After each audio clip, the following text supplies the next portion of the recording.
नमस्कार दोस्तों। कहानी सुनने से पहले कुछ महत्वपूर्ण बातें।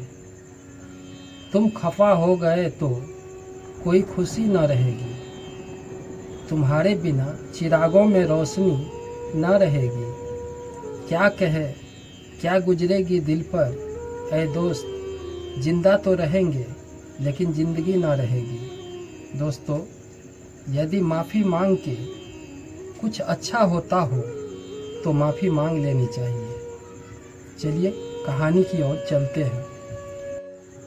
एक राजा था। उसने 10 खूंखार जंगली कुत्ते पाल रखे थे, जिनका इस्तेमाल वह लोगों को उनके द्वारा की गई गलतियों पर मौत की सज़ा देने के लिए करता था। एक बार कुछ ऐसा हुआ कि राजा के एक पुराने मंत्री से कोई गलती हो गई। राजा क्रोधित होकर उसे शिकारी कुत्तों के सम्मुख फेंकवा देने का आदेश दिया। सजा दिए जाने से पूर्व राजा ने मंत्री से उनकी आखिरी इच्छा पूछी। मंत्री ने बोला, राजन, मैंने आज्ञाकारी सेवक के रूप में आपकी 10 सालों से सेवा की है। मैं सजा पाने से पहले आपसे 10 दिनों की मोहलत चाहता हूँ।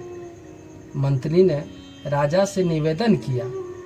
राजा ने उनकी बात मान ली। 10 दिन बाद राजा के सैनिक मंत्री को पकड़ कर लाते हैं और राजा का इशारा पाते हैं उसे खूंखार कुत्तों के सामने फेंक दिया जाता है।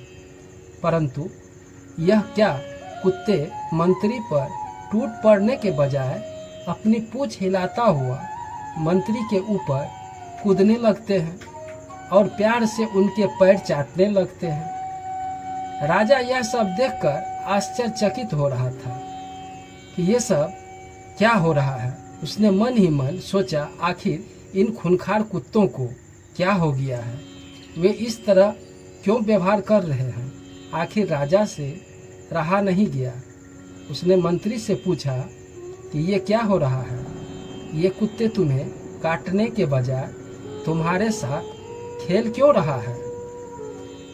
मंत्री ने बोला, राजन, मैंने अपने जो 10 दिन की मोहलत ली थी उसका एक एक क्षण मैं इन बेजुबानों की सेवा करने में लगा दिया। मैं रोज इन कुत्तों को नहलाता, खाना खिलाता और हर तरह से उनका ध्यान रखता हूँ। ये कुत्ते खूंखार और जंगली होकर भी मेरे 10 दिन की सेवा नहीं भूल पा रहे हैं।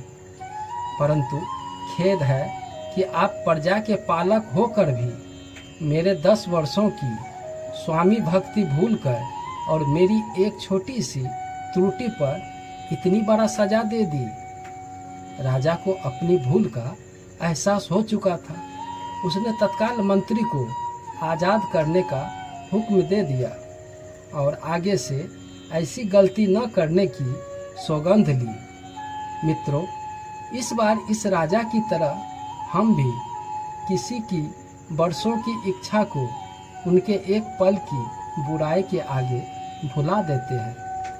यह कहानी हमें क्षमाशील होना सिखाती है। यह हमें सबक देती है कि हम किसी की 1000 इच्छाओं को उसकी एक बुराई के सामने छोटा न होने दें। दोस्तों, कहानी पसंद आई हो, एक लाइक, सब्सक्राइब और शेयर जरूर कर दें। धन्यवाद।